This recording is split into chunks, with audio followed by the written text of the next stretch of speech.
so we'll restart again. I'm going to try for the last time to get a prolonged cheer from downstairs. I think I did kind of hear something. That'll do. It's the best I'm going to get, clearly. So this is the third in these 3 lectures where Julie's going to tell us about cyber-physical systems. Thanks very much, and thanks for coming back after your lunch, and hopefully it'll not be the graveyard slot where we all fall asleep. Okay, so in the last 2 lectures, I hope you got a good idea that there's lots of trade-offs when you're trying to design a system that operates in a reasonable way. We're not even trying for completely optimal. And even in each layer of the system itself, there's a bunch of trade-offs. And hopefully you got an idea that what is impacting the system is the actual physicality of itself, what it's composed of, but also its environmental conditions. And this is what I like to focus on as the cyber-physical system. In other words, the interaction between the physical world, the computer system and its physicality, and the cyber, which is the computer system that's running on top of it. So we've got these different systems, at least all as first-class citizens in the conversation, and all those systems need to be accounted for, and it's non-trivial.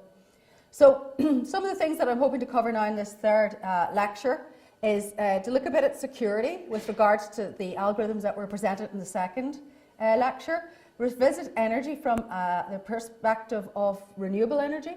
We'll look at fog computing, which is moving a lot of the processing out to the actual computing nodes themselves.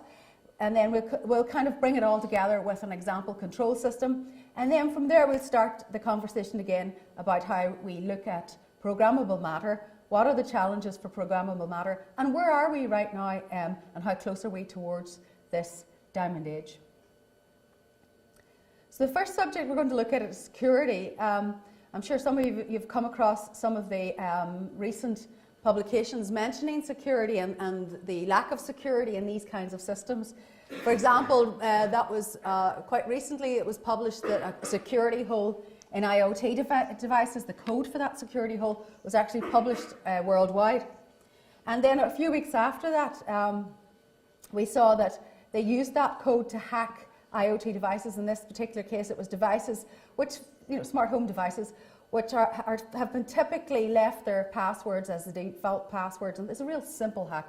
It wasn't particularly sophisticated, but it meant that they could do denial of service attacks using those.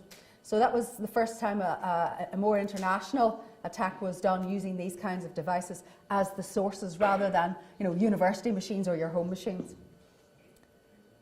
So that's interesting. So, and the deal is a lot of those systems are indeed left quite open. The amount of security on them is not the same as other systems because people are too busy battling trying to get them up and running that security becomes a secondary thing, which is something up until this only recently was the norm. Now we're starting to look at security more seriously. And that means also people who do security have to now look at these kinds of systems because they're not the same as these kinds of systems. And that means they have to take into account the fact that there's absolutely no more room for processing. There's batteries, there's different types of attacks. To that end, we have a project with UCL, Oxford and a couple of other universities, Warwick and so on, called Patras. And Patras is focusing on security of IoT systems generally. Patras standing for privacy, ethics, trust, reliability, acceptability, and obviously then security. What is very interesting from my perspective is that the Patras project is more interested in the politics behind security. That is, how you would make sure a system is secure from a standards point of view or a policy point of view.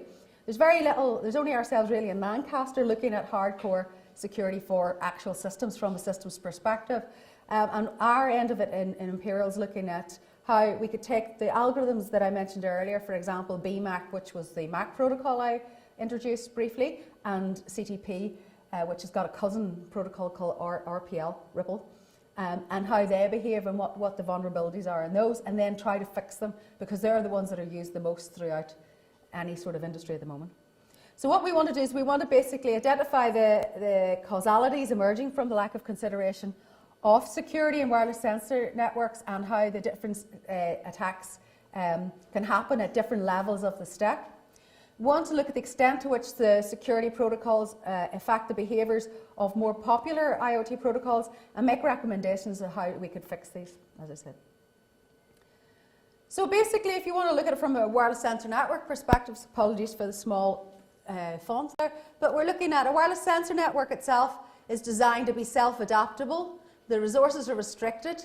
Some of these could be centrally controlled, or they could be distributed controlled in a distributed way. There's an element of self-organisation, and the environments, as I said before, impact how the system behaves. And we want to be able to have a notion of authentication. In other words, if one node wants to route data through another node, well, what does that mean in terms of security and resilience? Does that mean that they have to be authenticated with each other? Well, we can't do that all the time because that costs. It slows the system down. It stops the network as a network level being resilient, and so on. We want to keep data confidential, so we don't want, if we're relaying data through another node, we don't want that data going up to the application level to be looked at as well. So we want to ensure that isolation happens. And we want the integrity of the data to be maintained while it's getting transferred about the sensor network, as you could actually update that data and say the data value wasn't what it was originally sensed at. So there's lots of different levels of requirements. So for example, at the data level, you require, for example, anonymous access. The data needs to be as up to date as possible, and so on.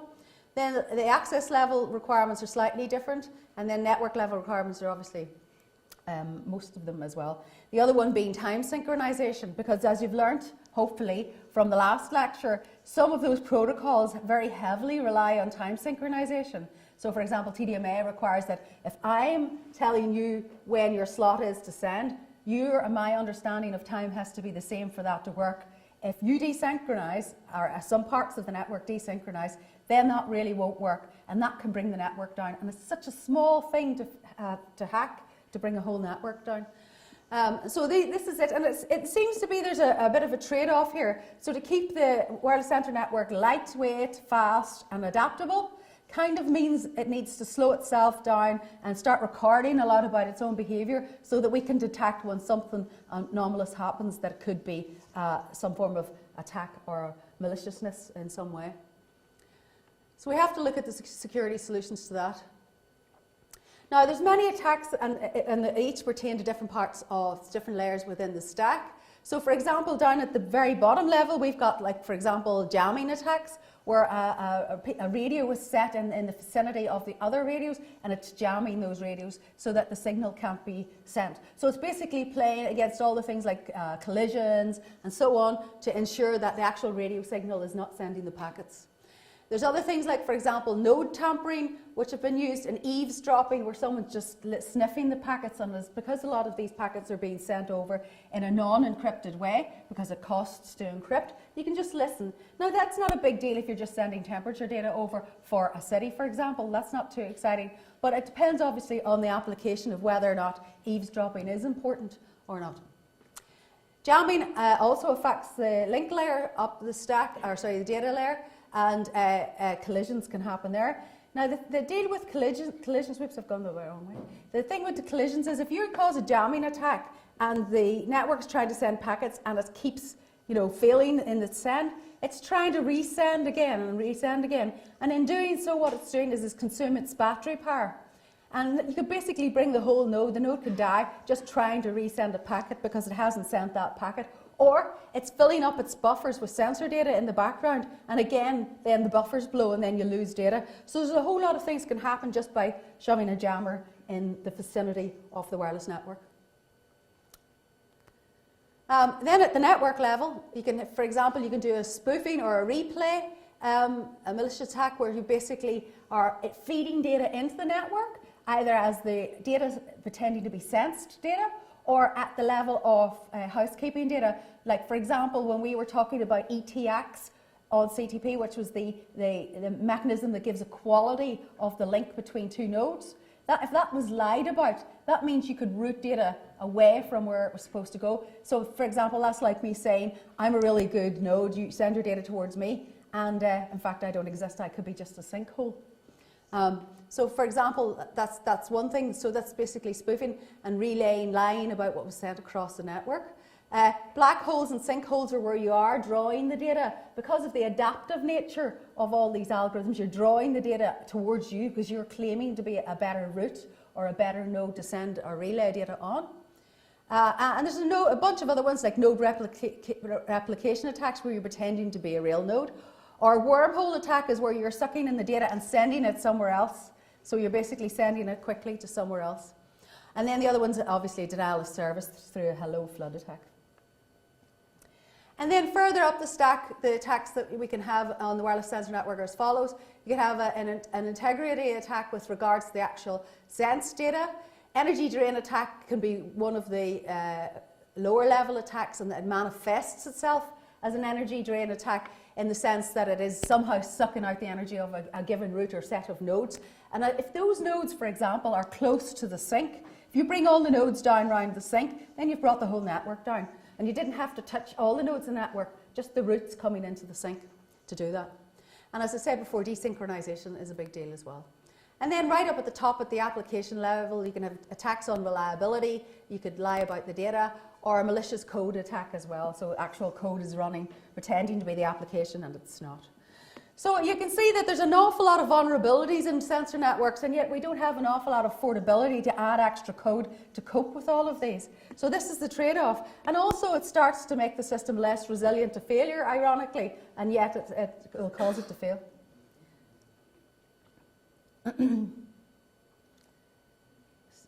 So there's some people started to look at this, and most of the focus has been on the more Internet of Things end of the subject rather than the straight wireless sensor network end of the subject. So for example, Internet of Things tend to run the 6LoWPAN protocol. They tend to run Ripple rather than CTP. Ripple just looks like CTP, it's only just slightly different in the way it forms its roots, but it actually was based, its objective function is exactly, its vanilla objective function is exactly the same as CTP's ETX objective function. So it's pretty much the same. And yet, this is where all the focus has been. So all those other protocols that we use in sensor networks have not been studied in terms of security at all. Just the ones that are starting to emerge as a notion of a standard.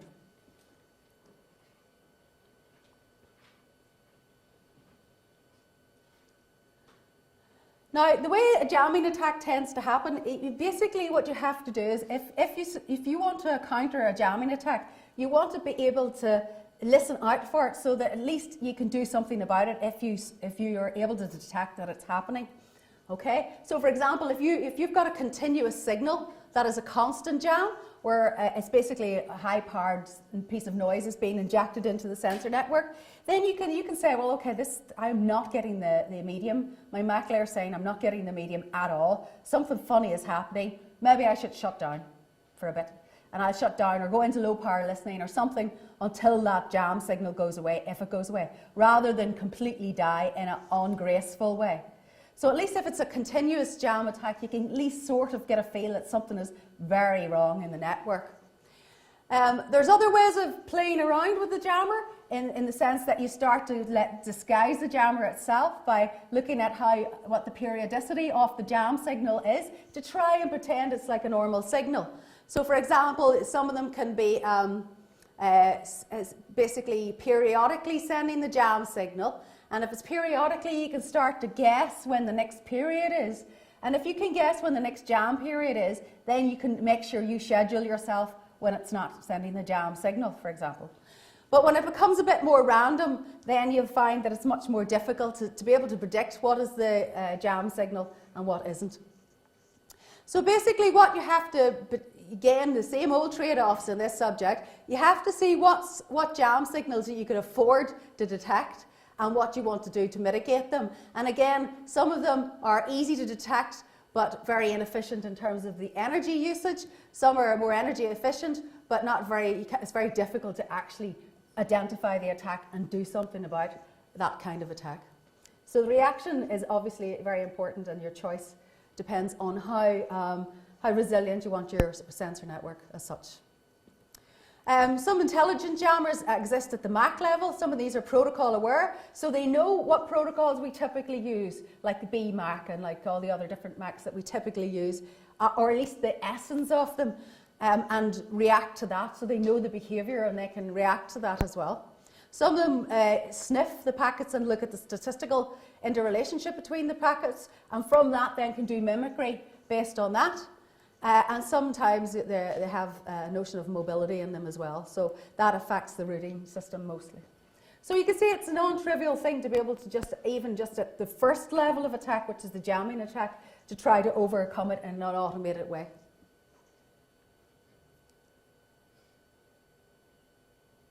So let's look at the BMAC protocol. So in the last lecture, we introduced the MAC, which is called BMAC, very briefly. And the nature of BMAC, if you remember, it's an asynchronous MAC whereby when I want to access the air, I want to access the medium, I basically think, right, okay, I'll send out a preamble. I'm not expecting everybody to be awake exactly the same time as me because I'm not synchronized, but I know roughly they'll be awake at some point. So I send out this, I want to send a preamble. And the other nodes, either through electronics or low-powered listening, can hear me chirping and will wake up, or I'm scheduled to wake up and I will wake up sooner or later. And then you can start sending the data to me. So that's very roughly how BMAC works. And there's loads of advantages of that. So basically, and there's, RPL uses it as well. Now, there's no security mechanism, but it provides a level of immunity against constant jamming because of this periodicity. So basically, efficient BMAC jamming is the preamble interval has to be determined, so it has to work out what that preamble is. And the probability estimation of that is based on the packet interarrival times. But of course, as that costs a lot in the system. So the solution is to shorten preamble sizes because you're not warning the jammer that you're about to send. And then that kind of defeats the purpose of BMAC and the asynchrony, that all the advantages of the asynchrony that you get with this type of MAC. And that brings the duty cycle down to very low as such. So this is what I'm trying to say. To get a system to be very secure and to get it also to be flexible to the environmental conditions are kind of counterintuitive with each other. And there we have now defined a balance. And the thing is, a lot of this is all brand new. This is literally stuff that's been published this year. So this is a whole completely new field. And we're still trying to find our feet in it. So as I said, in summary, there's a different sets of ways of trying to fight against these. We've got different trade-offs as before, as in everything in computing. As I say, mobile agents can be used to jump around the system to see if there's a jammer. Software-based approaches can be quite smart, but they can cost, and so on and so forth. So we're looking into seeing how we could put a lot of that into the hardware as well.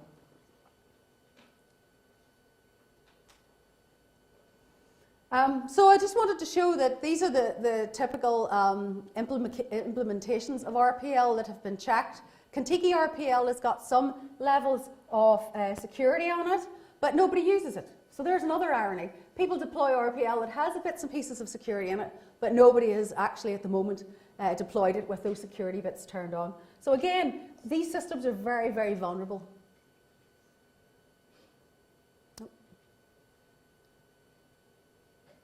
So for example, in RPL, which as I said before is very like CTP, you've basically got your nodes here.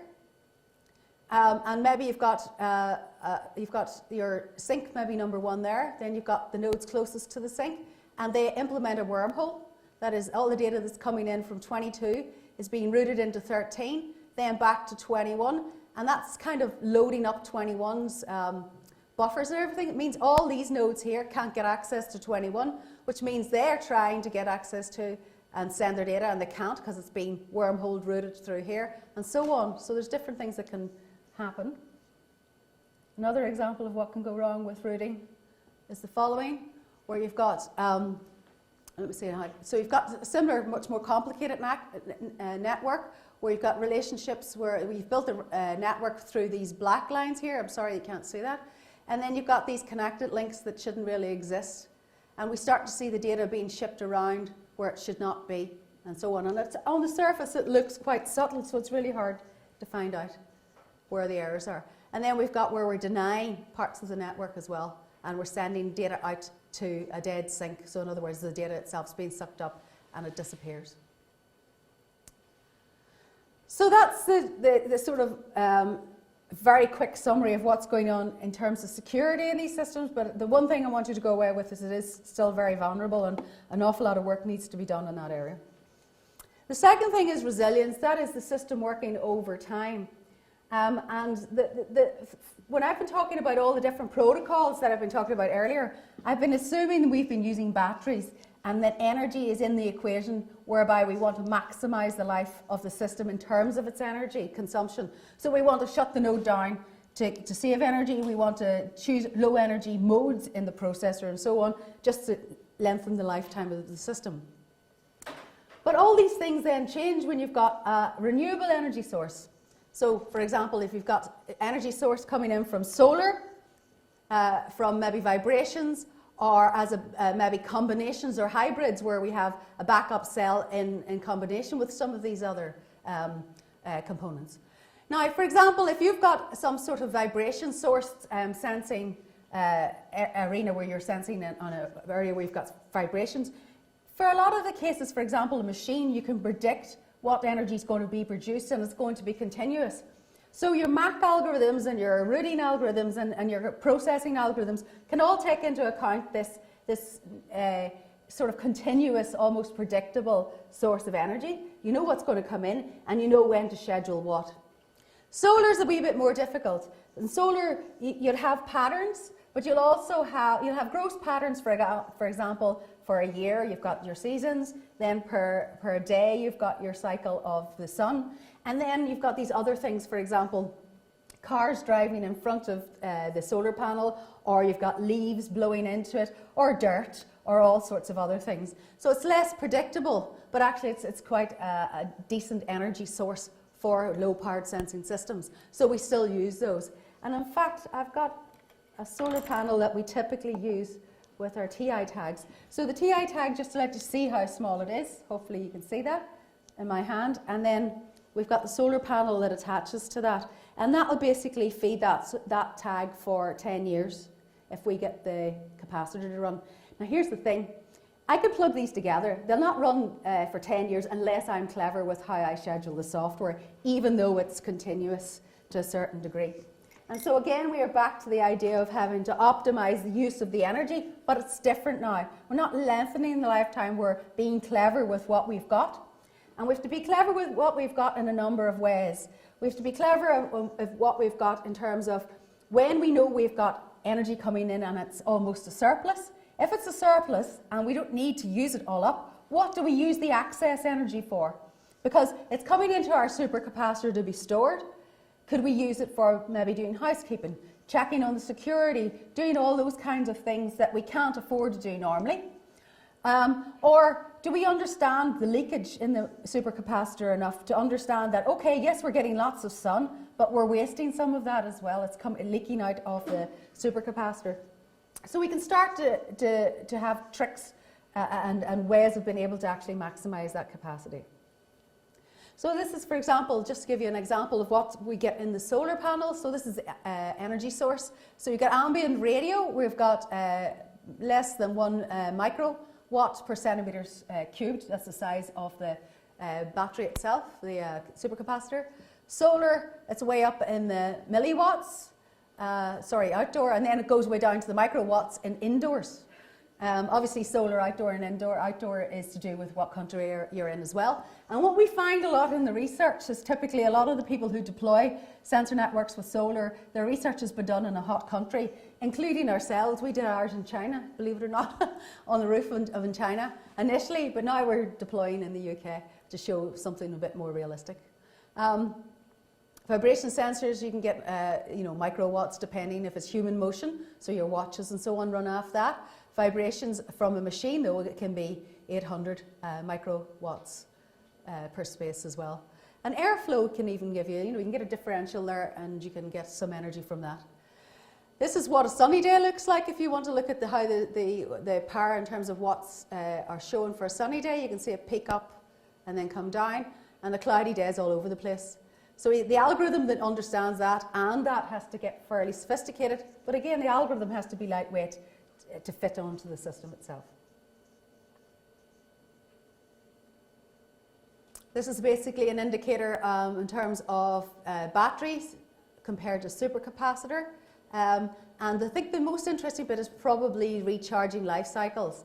In other words, you can have a battery that can be charged thousands of times, but supercapacitor can be charged much more times. but your energy density is very different. And so the energy awareness support is another issue. In other words, if I can't schedule with my understanding of how the energy is in the system, then I can't really be clever with my algorithms. In a battery system, there's very little electronics that will be able to tell me what energy is left in the system in an accurate way, but the supercapacity technologies are much better at doing that.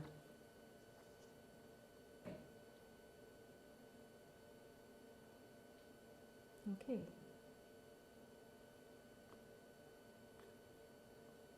So what we do is, to be able to understand how our systems are able to make the best of the energy, we model the actual energy system in a very light way inside the node. And so this is a very sort of simplistic example of that. So what we want to do is we want to maximize the network or keep it going over time, and we want to achieve sustainable operation. So this we call energy neutral operation. So in other words, the system is working continuously given the energy that's coming in. So what we have to do is we have to build 3 models. The first model is a model of the battery itself.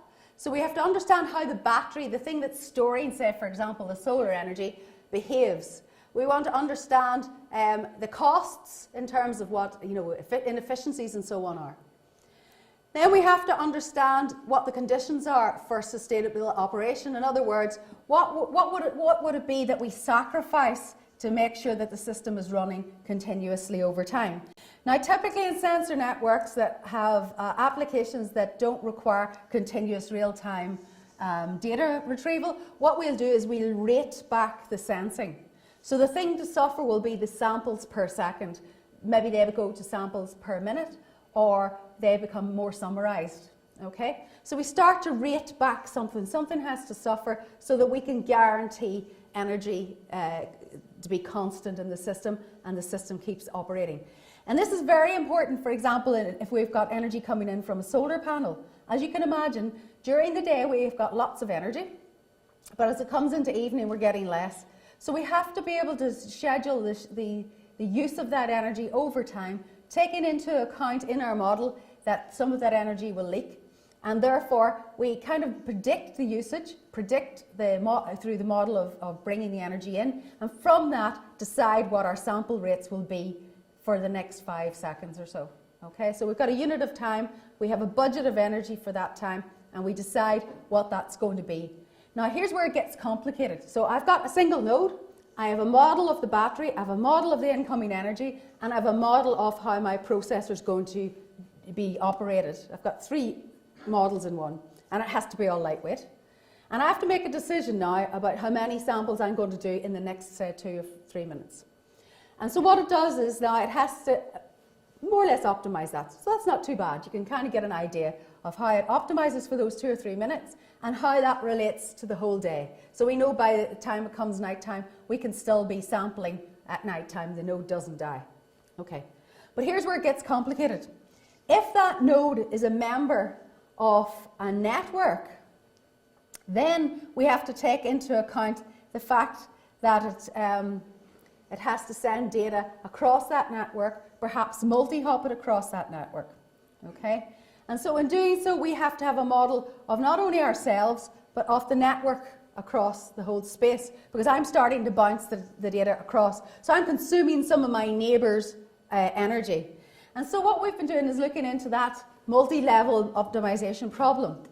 And to do that, what we've done is we've built then the same sort of format that we have for all our routing algorithms.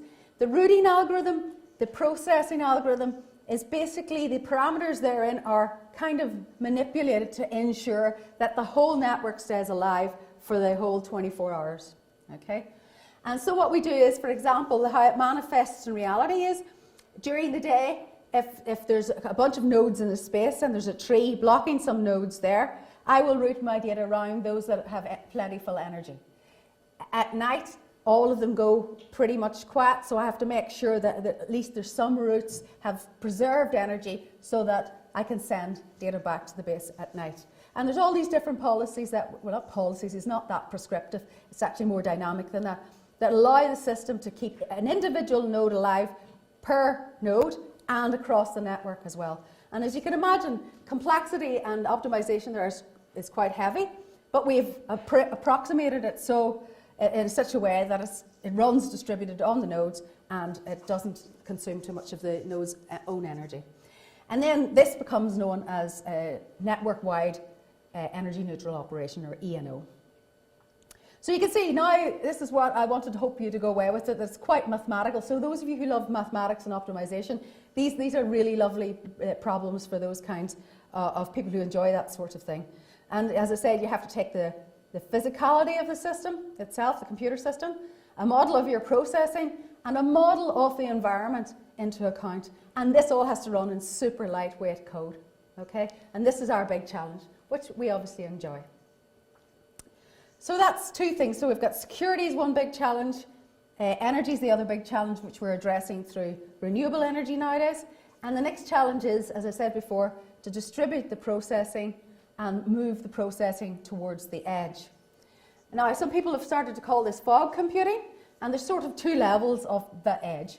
So it used to be cloud computing, where we sent all our data off to the cloud and so on. And now we're starting to move back to the base station. And the base station starts to become super important and starts to do all the pre-processing before it gets over the internet to the cloud. What we're doing in our group is we're pushing that further. So we don't know what to call this. We can call it mist, we can call it, I don't know, droplets or something. But we're moving it to the very terminal nodes themselves. So you've got sort of three levels. So we've got cloud, edge processing, or computing fog, and then right down at the terminal nodes, which is where we are, trying to get those to become where the processing happens. And that's non-trivial as well, because again, it depends on what the application is, but what we want to do is to try and reduce that down. And so we want to be able to understand, you know, what's the energy cost of doing that versus the energy cost of transmission. So let's see an example. Okay, so what we want to do is now, this is an example of vibration sensors on a water pipe. The point of this vibration sensor is to determine whether or not there's been a burst or a leak on the water pipe. Simple as, okay? And what it does is it's constantly measuring vibration of the water flowing through the pipe. Now, vibration on water pipes is a lovely sensor because it's non-intrusive. As you can imagine, it's a big deal, you know, because water is what we drink. It's a big deal to shove something in a water pipe. They try to want us to avoid sensing inside the pipe itself as much as possible. So we're looking at solutions that are non-intrusive. So this is a vibration sensor. As you can see, it's got lots of data coming in here from the data source. So what we've been looking at is ways of trying to reduce that data to make more sense of it at the edge on a low-powered, low-resourced machine. And so what we've done is been looking at things like, for example, Kalman filters to be able to determine what that means and try and see if that's an anomaly and that's an anomaly or whatever. And then we're able to make a summary of the data through filtering out all the non-interesting data. And as you can see, it's not exactly a very heavy algorithm, so we can run them at the very edge. Another thing we've been looking at is how we can use that whole process to do two things for the price of one. And that is where we take in the data, the vibration data, we filter it, and then we compress it. And initially what we did was we compressed it using just very basic, like LHA compression algorithms that run in a very lightweight way. They were designed a long time ago when computer systems were smaller than they are now. And so this is how we started. And what we started to notice was when we're taking the signal in and we were looking at the performance of the actual compression algorithm, and what we were looking at is the compression rate rather than, not the original data, but the compression rate of the algorithm, just to look at its performance. And what we noticed was that when the data is boring, and this is intuitive, when the data is boring, the compression algorithm can reduce the data down considerably because the data is boring. When the data is interesting, it can't. The actual rate at which it compresses the data starts to drop because the data has now become interesting. Okay? And so what we did was we got rid of sending the real data back to the base station. Instead, what we're doing is we're compressing the data as it's coming in from the sensor, filtering it and compressing it, and then just looking at the compression rate of the data, and that's showing us our anomalies. So that means we've basically reduced down the data in terms of size, got rid of the noise, and we can now identify where there's a leak in the pipe just by looking at compression rates, which is super, super lightweight.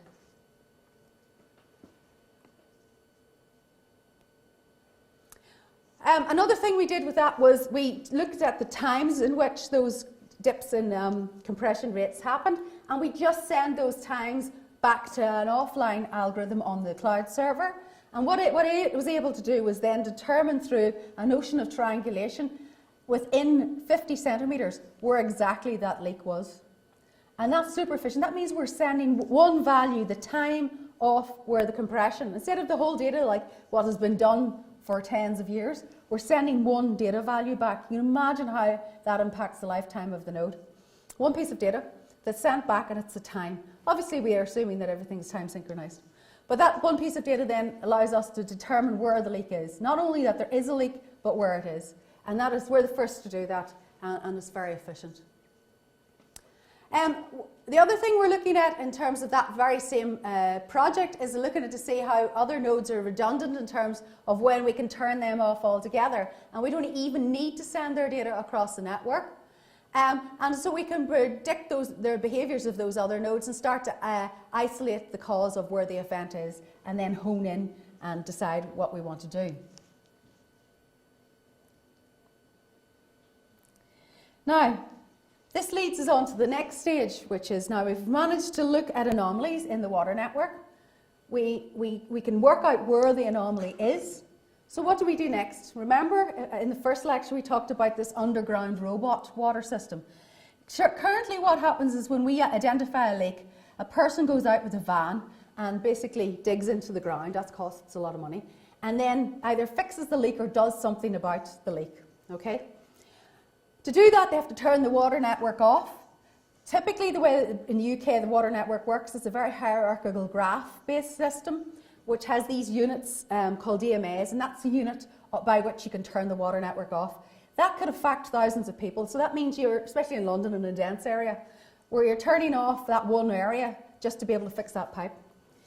So why we're building this underground robot is to be able to have valves all over the network so that we can just turn off the bit that needs to be turned off and the water can route around the problem, pretty much like how the internet routes around problems in terms of packets of data today. So we had to look at control, in other words, actuation. And in control, if you look at a traditional control system, you've basically, for example, the water readings coming in. You've got the difference between what you want the system to have and what it currently reads, and then you open the valve to allow either more water or whatever to come in to fill the tank up, whatever.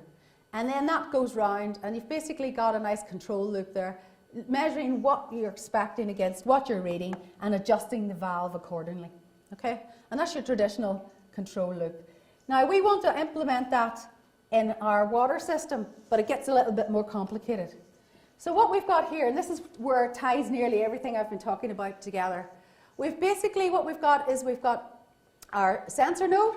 We're running it currently with an Intel Edison. Actually, Intel Edison is overkill for this. It's almost a laptop. But it's just because we want to experiment. A real node would be a TI tag or something like that. We've got our flow sensors. We've got all our different sensors. We've got an energy harvester that brings in energy from the pipe itself.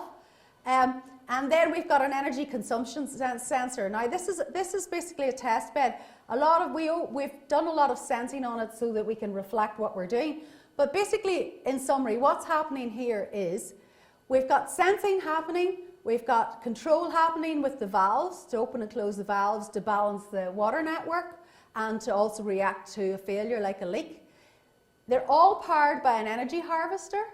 And the interesting thing is it's a flow-based energy harvester, this particular one. But what is happening is we've got a loop between how much energy is going into the system, how well the sensors work given that energy that's coming into the system, and then a decision being made on that. So now we've got this super complex system where we've got the water network and all its hydraulics. We've got the environment that causes the energy to be given to the system. We've got an environment which is the computer system, which has its own feedback loop, which is sensing, processing, and making a decision to actuate the valve. And all of these are intertwined with each other, okay? And it's quite complex because, for example, if I reduce the flow of the water, it means there's less energy going to my sensor network. So there's these kinds of things. If I increase the flow of the water, That means, okay, I get more energy into my sensor network, it doesn't misbehave, but it starts to impact and corrode on the pipe because I've caused a water transit. So you start to see these physical and digital interactions very closely tied, and this is what I mean by a cyber-physical system. It's not just a system with a control loop, it's this interaction between the physicality of the system, the actual underpinning system that's being monitored, and the computer system, and it's all of that together. So that's basically how that works, and this shows that. To do this, one of the things we've had to do is build a new MAC protocol, and the new MAC protocol has to take into account the elements of time where we sleep and awake, and also the actuation time, and to do it in a distributed way. So it's based on a mixture of TDMA and the carrier sensed mechanism, both protocols that I mentioned in the second lecture.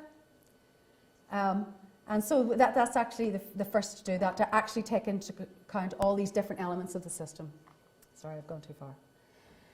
So, are we actually starting to make our way towards the diamond age? It seems like an age since we last talked about it. So if we take into account, we've got these systems that are interacting with each other, trying to optimize themselves, reading their environment, looking at their application, tailoring themselves, and take into account miniaturization, then it's my opinion that we are getting towards that diamond age.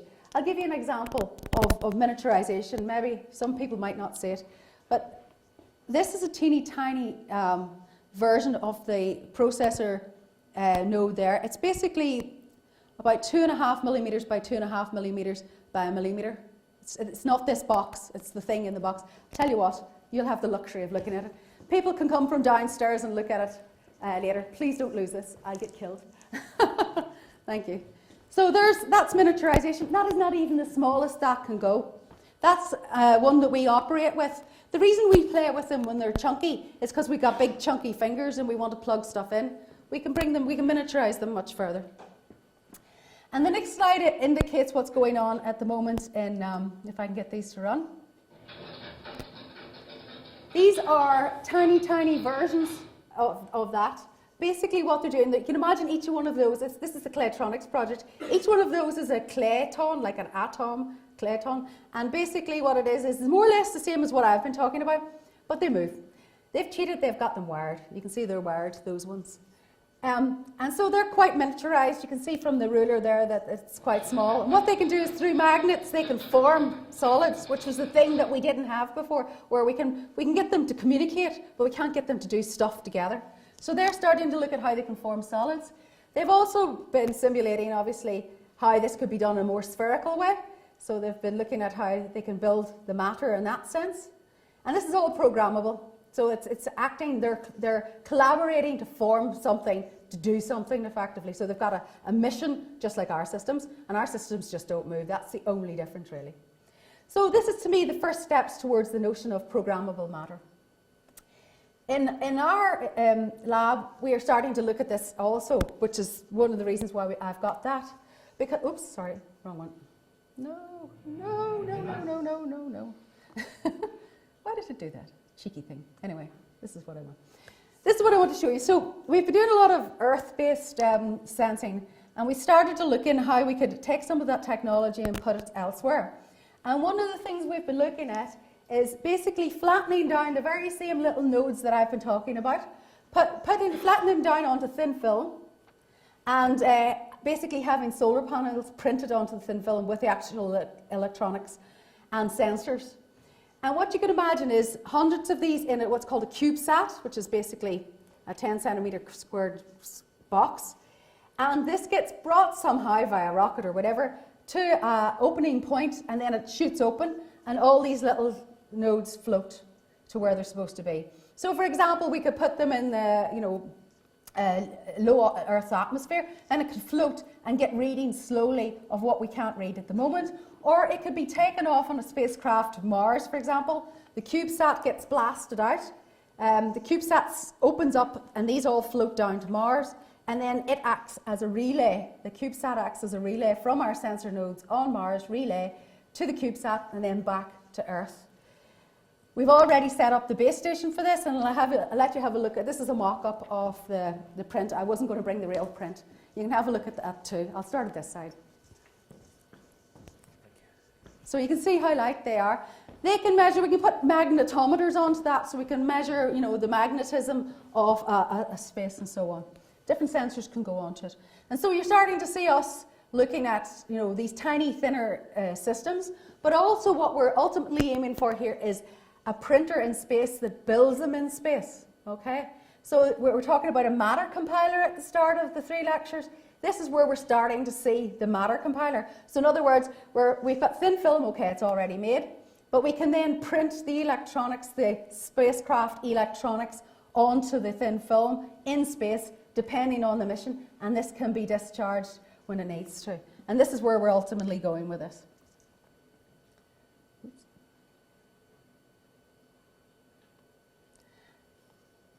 So if we've got our matter compiler, what's next? Well, let's have a look. In 1967, a young writer called Richard Brautigan crystallized this. One morning, he walked through the streets of San Francisco, handing out a manifesto. It described a future world held in a balanced equilibrium by the fusion of nature and computers. It was called All Watched Over by Machines of Loving Grace. I like to think, and the sooner the better, of a cybernetic meadow where mammals and computers live together in mutually programming harmony like pure water touching clear sky. I like to think, right now please, of a cybernetic forest filled with pines and electronics where deer stroll peacefully past computers as if they were flowers with spinning blossoms. I like to think, it has to be, of a cybernetic ecology where we are free of our labors and joined back to nature, returned to our mammal brothers and sisters, and all watched over by machines of loving grace.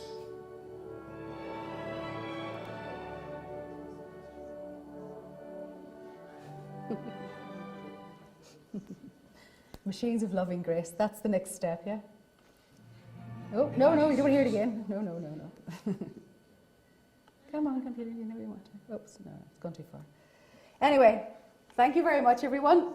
I don't do this by myself. I do this with lots of sponsorship from all over the place, usually everywhere I can get it. So I obviously thank my sponsors, usually. And thank you guys for coming and listening to more than 3 hours of me wittering on about what I love. I hope you've learned something about it. I hope it's excited some parts of your imagination.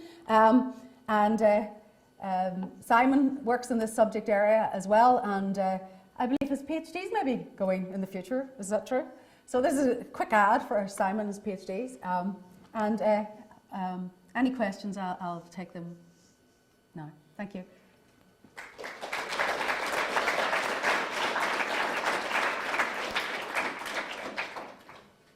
One of my PhDs involves space, unfortunately, before anybody asks. So, do we have any questions? No. Yes, sorry. Hang on, I'll come back with the mic. So you can hear you.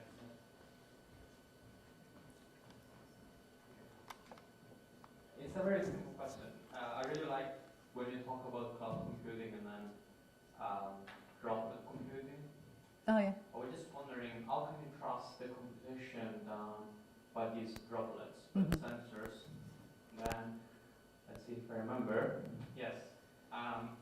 Obviously, there's computation and computation. So some computation might be more expensive than other.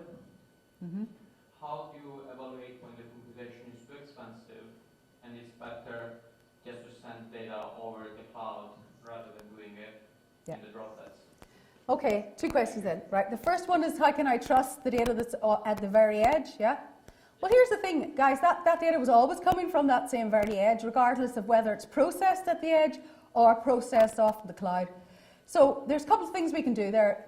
Initially, we looked at mechanisms that when the data was received at the cloud, that we could track that data and look for anomalies in the data itself.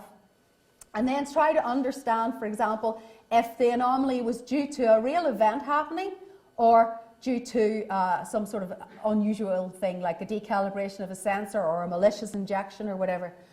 And the hard bit is trying to determine what is an anomaly and what is a genuine event.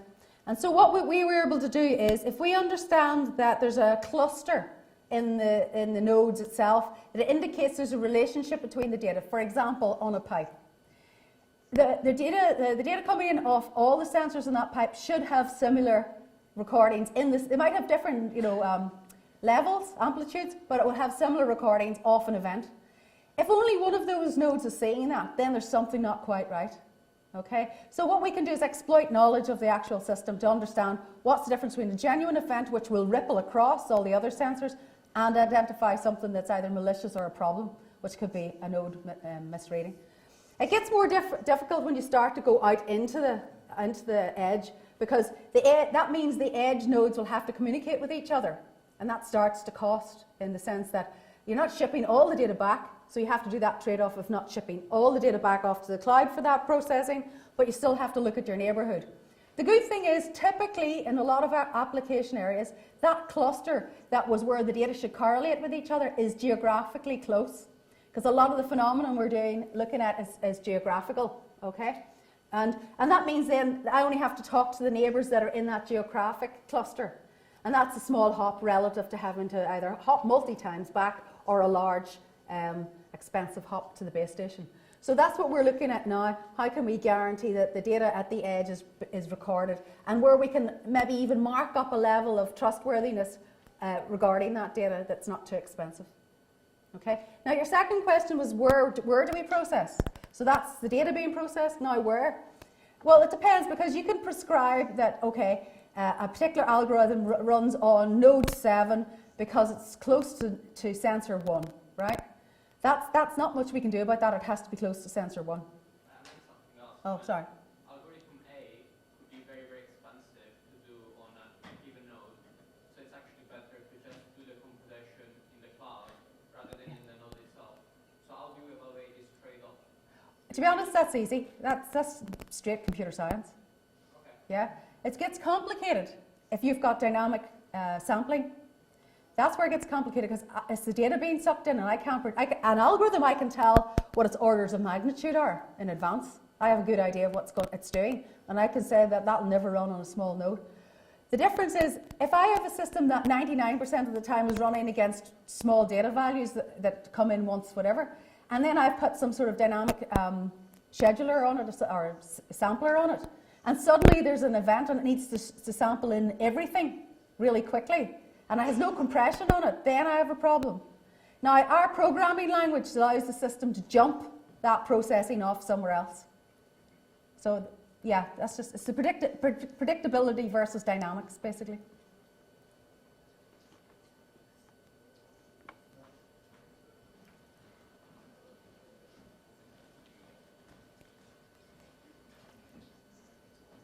Thank you. So one of the things I'm interested in is the trade-off between security algorithms and the security and moving it into the hardware. Mm-hmm. Now, 10 years ago, everyone was saying, well, not 10 years ago, 20 years ago, everyone was saying SHA-1 was really cool, and then 10 years ago, it's shit. And now we're looking at things like AES is getting old, ECC is getting old, and some of the newer, more modern cryptographic algorithms may not necessarily be good in software, might be better in hardware. Yeah.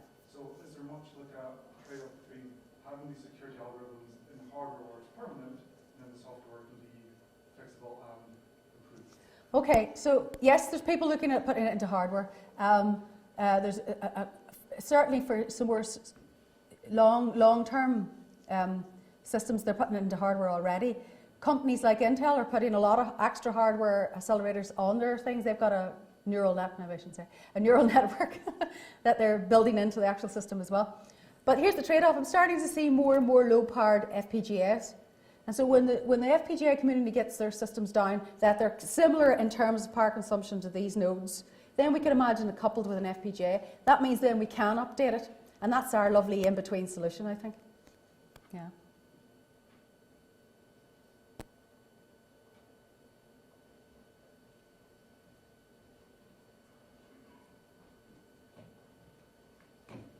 A couple of questions ago, you briefly mentioned your programming language. Yeah. you've described all these systems, and parts of which have to run on extremely resource-constrained platforms and talk consistently to other parts on other platforms. Can you say something about how you build the software? How you build the software for the programming language? Or, Or what program? or what we normally use? To be honest, mostly C.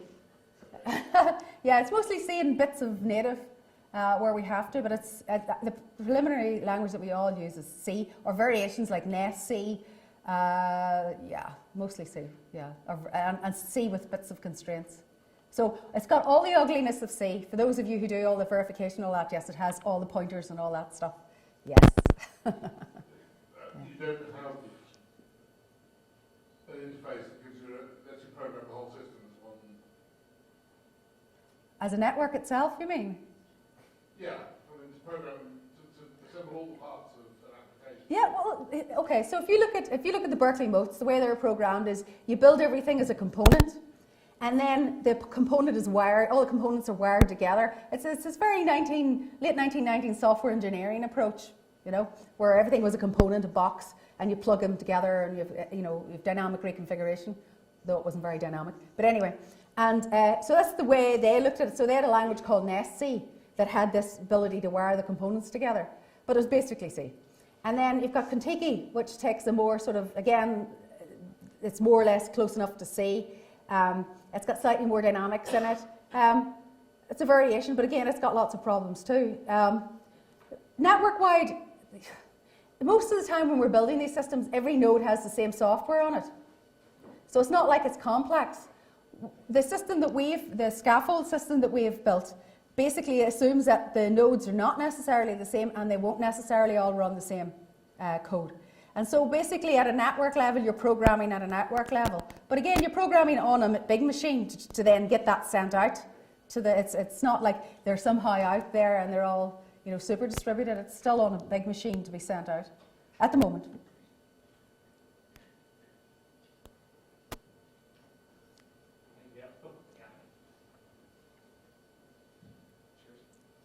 So you were talking about putting sensor nodes into space. Yep. Are you worried about increasing the level of space junk? I get this question every time. I feel a bit guilty, yeah. It depends where it goes, right? If it's going to Mars, and it gives us more information, well, you've got the junk versus, information trade-off. If it's hanging around Earth, well, it can burn up. That's the nice thing, it burns up. The other question related to that is what if it bangs into something that's important out in space right now and hurts it in some way? Well, this is it. We have to be a bit moral about where we put stuff and understand that there are actual ethical rules to do with space that you have to adhere to make sure that you don't clutter things up. So we just adhere to the normal space rules. Yeah.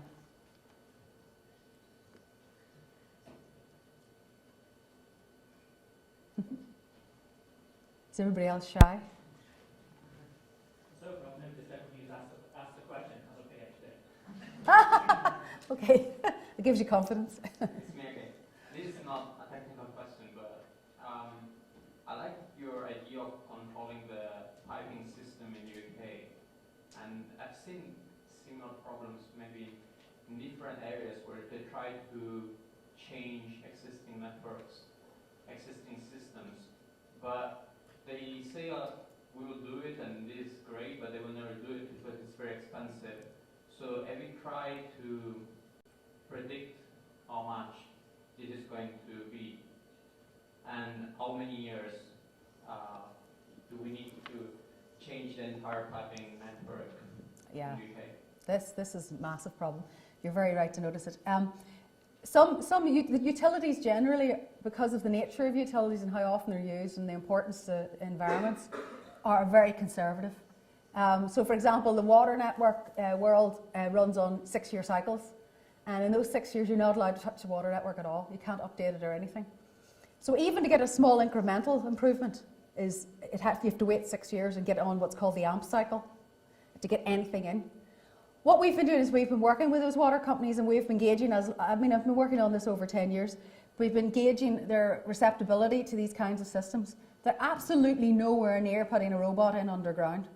And anything that we build has to be retrofittable against what we have.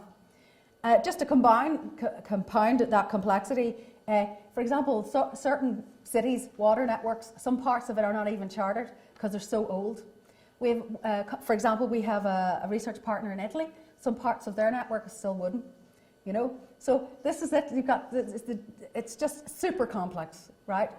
You're from Italy, there you go. So I can tell you when well, Rome has it too. But anyway, the Italy water network is very interesting. And what is interesting is, though, we get to edge our way in. So we've got stuff out in a secret part of Wales running at the moment. We'll not be running it in any cities soon. We have it up in Italy running. Again, not in the city, out in the big pipes, you know, the big major pipes, which you can put things on much more easily. But we're gradually getting there, right? You have to do it slowly, slowly, get the confidence up. You know, they know these are flaky systems. We're also in the ES4 project with Simon working with control companies who at the moment don't trust these kinds of systems to run, you know, proper control systems. And again, through working with them, and if we can start to make, you know, proofs and make them reliable and be able to reason about them, then people can start thinking, okay, within these guarantees, I know this will work for this class of application. Therefore, they'll move towards letting us in. But you have to work with them and keep those people in the loop. That's the only way to do it. Might take 20 years.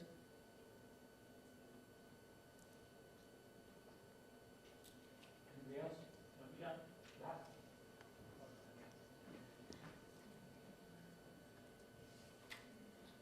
So you've spoken like throughout, and all the ideas and stuff sound great. You've spoken a lot about like water pipes and like sort of national infrastructure and quite critical infrastructure.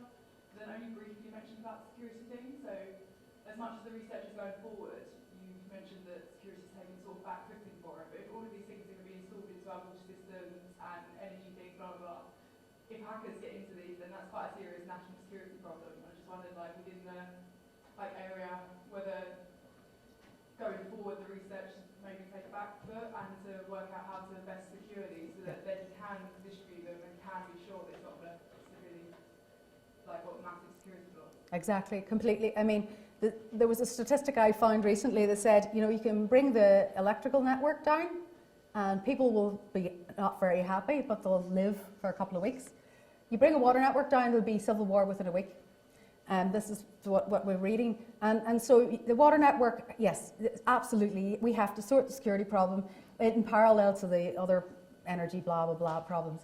That's the reason why I always avoided doing security, because I always felt that it wasn't my area, you know. But the security people were not doing it, frankly. And I thought, well, enough already. If nobody does this, it'll go nowhere. And it actually would impede my research. So that's why we've started a subgroup in the lab. We've about 22 people in the lab, and so we've this little subgroup looking at trust of data and security and looking at malicious attacks. Because we know how these systems run, so we know how they look like from the inside, and we're not coming with the assumptions that a lot of the external security come with. But obviously we're working in projects with those people as well. And hopefully this will start sorting this out. And again, back to it's the big conversation of keeping the system resilient and adaptive, but also, you know, deterministic as much as possible, and, you know, within bounds. And again, it depends on applications as well. But the water application, absolutely, you're completely right. Yeah.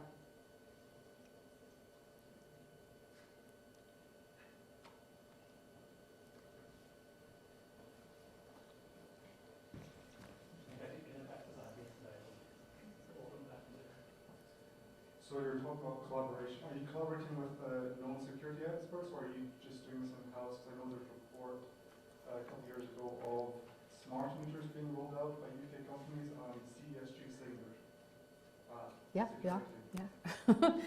No. The Patras project is all security experts of all different levels. Yeah, Patras is GCHQ as well, isn't it? So, second question, this is going back to here looking at anomalous data using compression. I don't think that was your work, or you're just reporting the work. No, it's our work. The particular work on the screen, that's ours, yeah. So did you look at different compression techniques, or maybe looking at common core complexity to work out you better knowledge techniques, this algorithm or another? I don't think we've done that. What we have done is we looked at adaptive compression. So we've looked at traditional lossless compression initially, and now we're looking at decent lossy compression algorithms.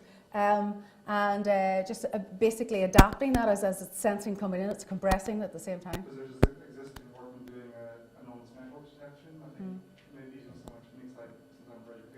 Yeah. Got it clear. So it's looking at anomalies from a security perspective, you mean? Yeah, okay. I'll have a look at that. That sounds good. Intrusion detection. Yeah. Okay. Well, actually, the work that the person that does the adaptive compression algorithms, her background was looking at how you would adaptively sense for Macs, you know, the carrier sense for the Mac. Now, I can imagine how that would be used for intrusion detection as well. Now that you've said it, so yeah, that's something we could look at. Yeah. Do you do it? Sort of student project about 10 years, Oh, okay. 6 years ago. Another one is, have you looked at use of novel cryptographic algorithms? Sorry, cryptographic algorithms? Novel cryptographic algorithms. No, So not at all. RSA and ECC was No, we've been using everything standard. We're starting, for us it's the start. I mean, this literally was funded in the summer, a lot of this work. The data injection attacks we did a couple of years ago, but the rest of this stuff's all literally, we're that new to it. Okay. Yeah. We don't seem too far behind, but you know, the subject's very much behind. So yeah, there's lots of opportunities if you ever want to do anything. Yeah. Anything else? No? Okay, well, thank you very much. Thank you for opening our eyes to this new kind of thing that we should all be doing. Security. Thank you very much. Yeah.